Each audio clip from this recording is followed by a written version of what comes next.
Hi, today we'll be coding something similar to this animation, but with a bit of a spin.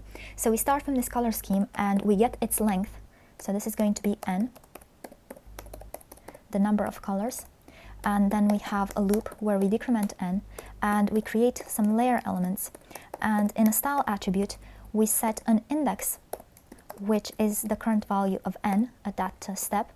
And we also set a color, which we take from the color scheme, and of course we also need to interpolate this. So yeah, this is pretty much it for the structure. Now let's move on to the styling and putting something on the screen. And here we're going to have a unit size, something like 3ems. And on the layer elements, we're going to start by setting dimensions, and the dimension of each layer is going to be a calc value. And here we don't have the index multiplied with the unit, but 1 plus the index, because the index is 0 based and we don't want to have 0 dimensions. So 1 plus the index times that unit.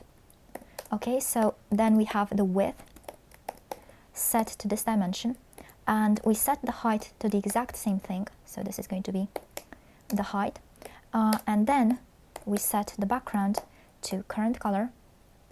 Okay, this is not too visible, so let's fix the body background. So body background, we don't want it to be quite black, more like this.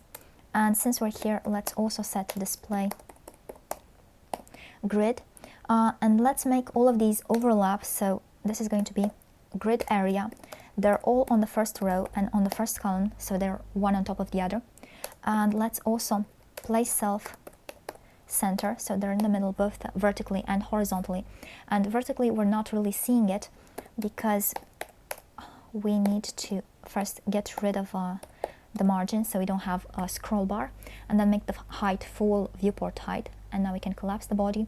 Something else we want to do here is border radius 50%, so they're round. And what we want to have is a transparent stripe, a transparent horizontal stripe. So in order to do that, we're going to use a linear gradient. So linear gradient, current color, then transparent and current color again. And of course, let's work a bit on the alignment, because otherwise it's just going to get weird to read. So let's put them like that. And of course, we're going to want to have sharp transitions. So then we're going to have 0 for the first stop position in those two cases. And the width of that stripe is going to be a fraction of the height. So let's say this fraction is 1/8. And by the way, this is going to compute to 0.125. Okay, now we wanted the first color part to be exactly this dimension. So it's going to go all the way up to this dimension. And then the stripe is going to go up to this dimension plus the stripe width, which is going to be the fraction times the dimension. So this is going to be calc 1 plus the fraction times the dimension. Now, of course, this transparent stripe, its top edge starts from here, from the bottom edge. So it's just outside and we're not seeing it. But if we're going to tweak the background position and the background size, we're just going to see it. So let's say this is going to be something like this. Let's make this the horizontal size 1% because it's going to repeat anyway.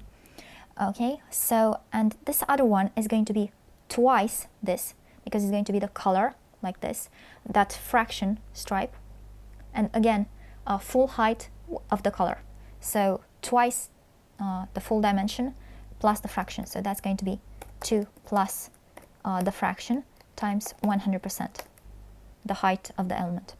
And now you can see those gaps right there in the middle.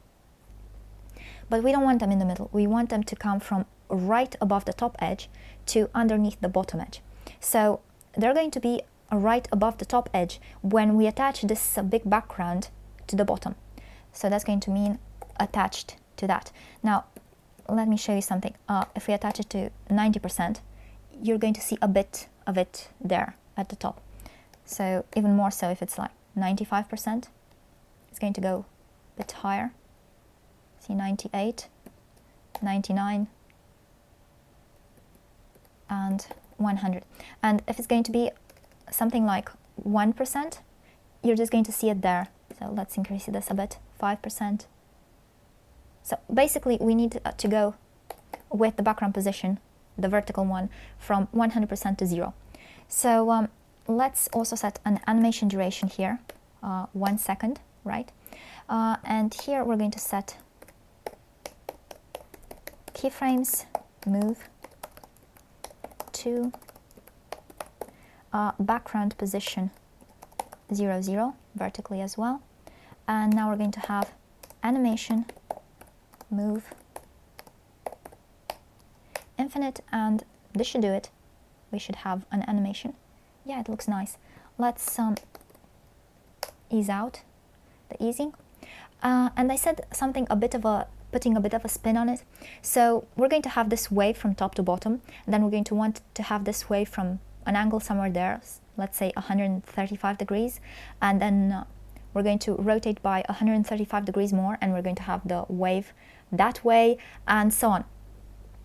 And we need to figure out how many times we need to rotate by 135 degrees. So it's a multiple of a full turn, which means 360 degrees.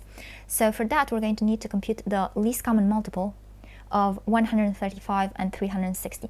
So in order to do that, we're just going to have a helper function here. So function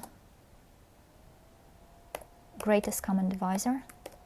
So these are going to be our two numbers. First off, and of course this works with a recursive call, and we're going to start with the exit condition from that recursive call.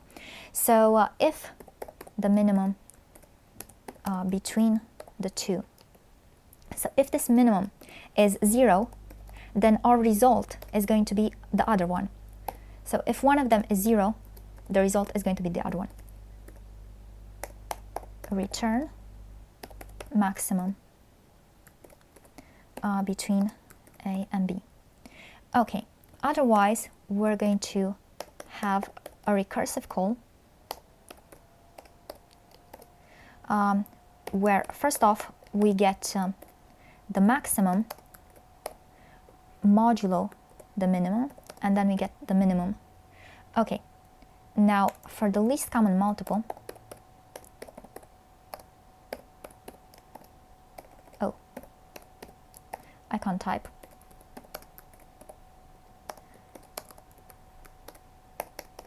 The value is going to be the product over the greatest common divisor. Okay, so having done this, we're going to have our unitless angle, so 135, and the least common multiple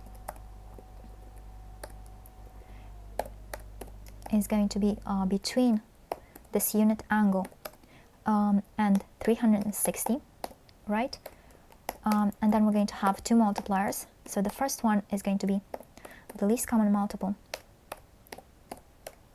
over that unit angle, and the second one is going to be the least common multiple over 360. Okay, so having done this, no. Okay, let's collapse this, and let's move further down. We're going to have a second set of keyframes here. This is going to be a rotation, and here we're going to have transform rotate the second multiplier times one turn, and here we're going to have rotation the first multiplier m0 times the animation duration steps, again that multiplier, infinite. So this should do it. So yeah, it looks like it works. Look at it, so nice. So yeah, this is what I wanted to show you for today. I hope you've enjoyed this video, and if you like the work that I've been putting out for more than 8 years now, please consider supporting it to help me stay afloat. You can do so by being a cool cat and becoming a patron on Patreon, which also comes with some perks like seeing stuff in advance or seeing stuff that may not ever be made public. Or you can get me something off my Amazon wishlist. Both the links for my Patreon and the wishlist are going to be in the description, as well as the links for this demo and the inspiration and pretty much everything that I may think is useful in this context, though there's not much here. It's like, what, 15 CSS declarations in total. There's not much to this. It's a pretty simple one. But in general, if there's something more complex, I do add some links. Or you could at least share this to show the world what can be done with CSS these days, because honestly, I think it's pretty damn cool. In any event, thanks for watching, and until next time.